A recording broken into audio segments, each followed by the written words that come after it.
The green flag is waving. Into turn one, Carson Macedo low, Brad Sweet up high. Macedo leads out of turn two. Sweet in the second spot. Third belongs to Logan Schuchart as they reach corner number three. Sweet to the inside lane. Macedo leads the opening lap, and now Schuchart all over Sweet, racing for second. Logan Schuchart slides up the banking, takes second from the big cat. Sweet trying to chase him back down at the end of the back straightaway. Sweet back to the inside of Schuchart, slides up the banking. Schuchart hard to the left, reclaims second as they cross the line. Shots again, looks to the inside of Gravel, can't make it happen in 3 and 4. He'll try the bottom again in 1 and 2. Buddy Kofoid slowing. Kofoid off the pace out of turn 2. Looks like he'll stay on the racetrack, and the caution flag will wave.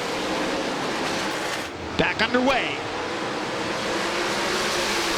Macedo leading into turn 1. Sweet challenges Schuchart for second on the bottom, makes the pass, but Schuchart tries to power back around him. Car upside down over in turns 3. And 1 and 2, it is the 83 of James McFadden. James McFadden upside down in turn number 2. Red flag conditions on the speedway.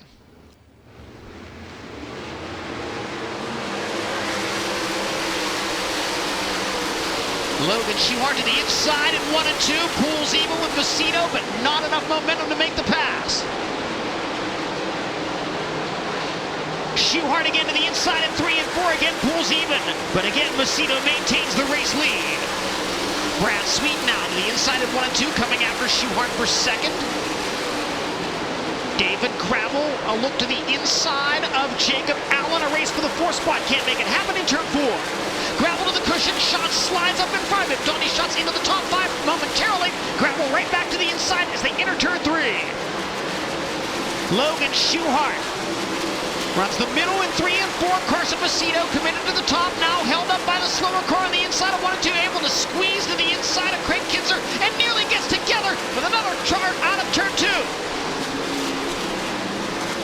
Schuchart capitalizes, closes once again.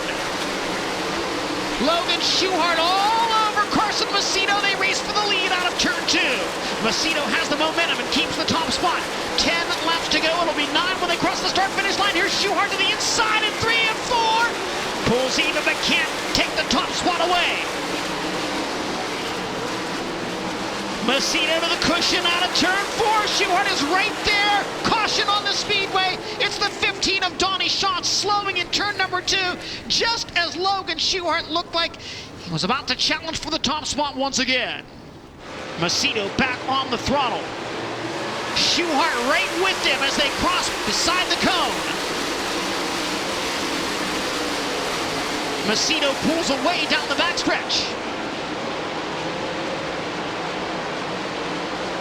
Battle for position side by side out of turn 4. Jacob Allen and Rico Abreu going at it. They nearly got together there. They race for the 5th spot.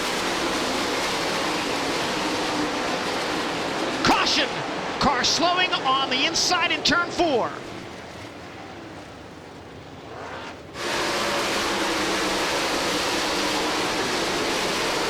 Brad Sweet to the very bottom in 1 and 2. David Gravel nearly got by Sweet before the cone, had to back out of the throttle.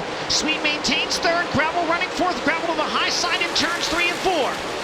2 laps to go for Carson Macedo, and now Schuchart to the inside with a move for the lead. Logan Schuchart out of nowhere in 1 and 2 takes the lead, and problem for the 41. The car slowing a little bit. Car slowing as the white flag waves. Logan Schuchart into 1 and 2 and down the back straightaway for the final time. Can Macedo hang on for second now? Checkered flag set to wave. Logan Schuchart wins the opening night of the World Finals. Macedo hangs on for second. Brad Sweet 3rd. Rico Abreu 4th. And at the line, Giovanni Scelzi in 5th. The VP Racing Fuels checkered flag up top to celebrate the win on night number 1 of the World Finals at the dirt track at Charlotte Motor Speedway. After last year, this place owes us one, so any way we can get it. We fell out leading both races last year, so I just, come back to the attitude that this place owes this car a victory. So Those guys are always fast. 41 car is always good. It's tough to beat them anywhere you go, but I feel like this Striding Duramax 1S is good at this racetrack for whatever reason. Just seems to roll around this place good, and no matter what setup's thrown at it, it's different from last year, and it just seems to still go good. So that last restart, I was actually happy for, not the original one.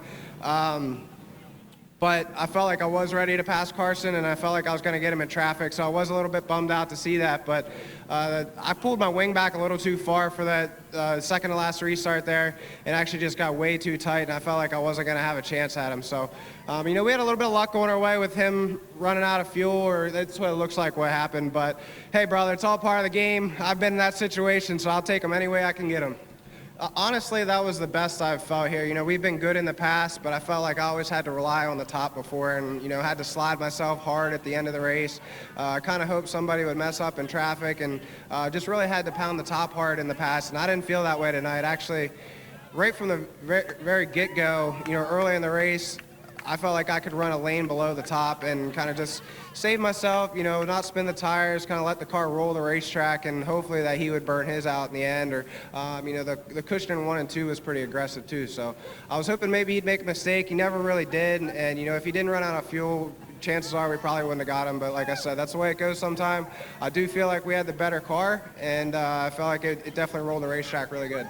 Like I said, I pulled my wing back a little too far there at the end of the race and got me too tight. I felt like I was pushing like a dump truck there in the last couple laps, but pushed it back forward for that last restart, and still pushing pretty hard. And actually, I feel like I lost a little bit of air in the tires, and didn't. In these big tracks, it's hard to get the motor to want them to spin, with such a big gear in them, and I felt like I was a little low on air pressure, but it's also why I was glued to the racetrack. So could have hurt me, could have helped me, but definitely seemed like it helped me. For live coverage of every World of Outlaws event and for extended on-demand race content, visit dirtvision.com. For full race results, features, and series news, visit worldofoutlaws.com.